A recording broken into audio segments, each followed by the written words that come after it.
اور اللہ کے حکم سے جب چھری چلانے لگے تو اوپر سے فوراً جبریل علیہ السلام نے آواز دی، اللہ اکبر اللہ اکبر۔ حضرت ابراہیم علیہ السلام نے دیکھ کر جواب دیا، لا الہ الا اللہ واللہ اکبر۔ جواب کیا دیا؟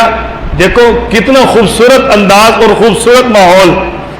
حضرت اس جبریل علیہ السلام اللہ کی طرف سے دمبا لے کر آئے، جانور لے کر آئے، اور حضرت ابراہیم علیہ السلام تو چھری چلا رہے تھے لیکن چھری چل نہیں رہی تھی۔ حضرت جبریل علیہ السلام نے آواز دی اللہ کے حکم کے ساتھ کہ کہیں اسماعیل علیہ السلام کی رگ کٹ نہ جائے۔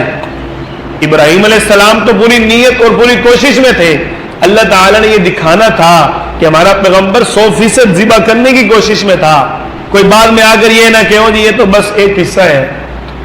جب حضرت جبریل علیہ السلام نے آواز دی اللہ اکبر اللہ اکبر، حضرت ابراہیم علیہ السلام نے فوراً چونک دے نا، اپنے کام میں مصروف ہو بندہ، پیچھے سے کوئی آواز دے ایک دم بندہ جو ہے وہ اس طرف دیکھتا ہے یہ آواز کہاں سے آئی۔ ابراہیم علیہ السلام نے فوراً اوپر دیکھا تو دیکھا جبریل علیہ السلام آ رہے ہیں، تو جواب کیا دیا؟ لا الہ الا اللہ واللہ اکبر، میں تو اللہ کی عبادت میں مصروف ہوں کیونکہ اللہ سب سے بڑا ہے، اس کے علاوہ کوئی معبود نہیں، میں اپنی طرف سے نہیں کر رہا۔ دیکھو یہ ہے پیغمبر۔ اور نیچے اسماعیل علیہ السلام کو جب اللہ تعالیٰ نے جان بخشی فرما دی تو فوراً اٹھ کر کیا کہنے لگے؟ اللہ اکبر وللہ الحمد، کہ واقعتاً اللہ ہی سب سے بڑا ہے اور اللہ کے لیے تمام تعریفیں ہیں۔